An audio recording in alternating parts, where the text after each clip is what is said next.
hier. Merci d'être avec nous en direct. François Hollande s'exprime en direct. Il est à Nice. Une ville mondialement connue, une des plus belles villes de la planète.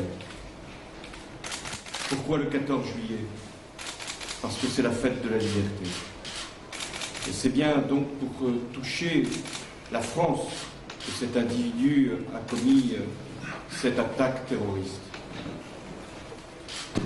Avec le Premier ministre, le ministre de l'Intérieur, la ministre des Affaires sociales, les élus qui nous ont accompagnés, nous avons voulu d'abord prendre en compte l'organisation aujourd'hui de ce que nous devons faire pour l'ensemble du département et de la ville, pour lui assurer une pleine sécurité, pour éviter que s'il devait y avoir des complices, il puisse y avoir la moindre menace pour la population.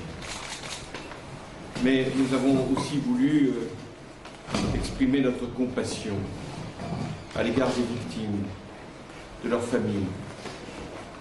Au moment où je m'exprime, 80 personnes sont mortes, 84 exactement. Et il y a une cinquantaine de personnes qui sont encore en urgence absolue, c'est-à-dire entre la vie et la mort. Parmi ces victimes, il y a des Français, il y a aussi beaucoup d'étrangers, venus là encore de tous les continents. Et il y a beaucoup d'enfants, de jeunes enfants, qui étaient venus pour assister à un feu d'artifice, en famille, pour avoir de la joie, pour partager un bonheur, un éblouissement, et qui ont été ainsi frappés à mort, pour simplement satisfaire la cruauté d'un individu et peut-être d'un groupe. Alors, nous avons vu aussi les blessés, nombreux blessés, qui ont surtout des images effroyables encore dans la tête, et qui, s'ils souffrent dans leur chair, souffrent encore davantage pour cette brûlure psychologique. Et puis il y a même des personnes qui n'ont pas eu de traumatisme physique, mais qui porteront longtemps, toute leur vie, le traumatisme pour ces images d'horreur qu'ils ont, hélas, dû partager. Beaucoup m'ont dit qu'ils ne se rappelaient plus de rien de ce qui avait pu causer leurs blessures. Mais en revanche, ils se souvenaient de ces corps déchiquetés qu'ils avaient sous les yeux. Voilà pourquoi nous devons, la France tout entière, partager cette émotion, cette solidarité avec les victimes, avec leurs proches, avec leurs familles. Et puis il y a aussi l'engagement, le courage que nous avons pu une fois encore relever parmi les forces de sécurité toutes mobilisées, qui avaient pris toutes les dispositions pour que ce feu d'artifice puisse être autant qu'il était possible protégé, comme ça avait été le cas d'ailleurs pendant l'Euro ici à Nice, et qui, forces de sécurité, se sont engagées pour neutraliser l'assassin. J'ai encore là à l'esprit ces jeunes policiers qui ont agi pour que le tueur puisse être tué et ainsi en finir avec le carnage. Oui, forces de sécurité pleinement investies, pleinement engagées, n'en pouvant plus par rapport à toutes les sollicitations de ces derniers mois, depuis notamment les attentats de janvier 2015 et de novembre à Paris et à Saint-Denis. Je veux ici toutes les saluer, ces forces-là, qui sont la fierté de la France, la police, la gendarmerie, les services de renseignement, tous ceux qui contribuent à l'investigation, à l'identification.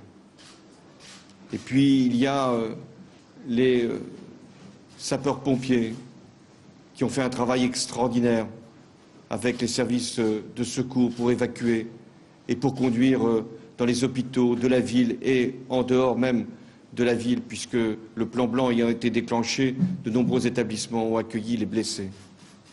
Je me suis rendu dans cet hôpital qui a fait face, là encore, avec des services d'urgence admirables, des médecins qui sont venus alors même qu'ils n'étaient pas en service toute la nuit pour opérer, pour intervenir, pour traiter, pour sauver des vies. D'autres n'ont pas pu l'être, mais jusqu'au dernier moment, tout a été fait. Saluer tous les personnels de ces hôpitaux qui ont été d'un dévouement exemplaire. Et puis, il y a tous ces bénévoles, toutes ces associations qui immédiatement se sont également engagées. L'engagement, c'est une leçon que nous devons tirer aussi de cette tragédie, de ce drame, de cette attaque terroriste.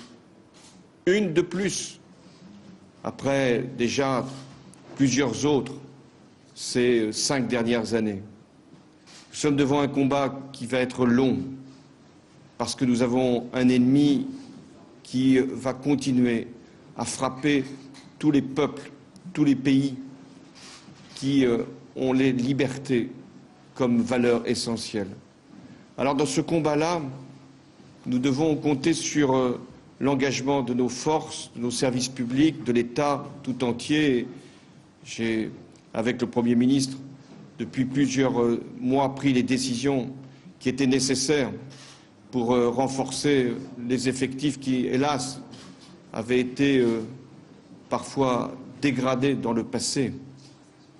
Mais nous n'en avons pas terminé et donc nous continuerons à mettre notre vigilance et notre protection au service des Français. Et l'engagement, c'est aussi d'être fort. Le monde entier nous regarde une fois encore, nous exprime sa solidarité, nous dit avec des mots de grande amitié, de grande affection à l'égard de la France, ce que le monde pense de nous, pense que nous sommes un pays fort, un pays capable de surmonter toutes les épreuves. Et il y en a eu des épreuves ces derniers mois. Et nous avons donné un bel exemple au monde, parce que nous avons été capables d'unité, de cohésion. Et c'est mon rôle, c'est ma responsabilité, ne pas me laisser détourner de l'engagement que j'ai pris au nom des Français, de les protéger, ne pas m'abaisser à je ne sais quelle outrance, excès, quand il s'agit de répondre et de répondre juste aux défis qui nous sont lancés, en y mettant tous les moyens nécessaires. Et c'est à cette unité, à cette cohésion, à cette force-là que j'appelle aujourd'hui à Nice, pour que la France soit plus forte que ceux qui lui veulent du mal, qui pensent lui faire du mal, qui lui infligent des souffrances, mais c'est eux le mal, et nous sommes capables de le vaincre parce que nous sommes la France rassemblée. Merci.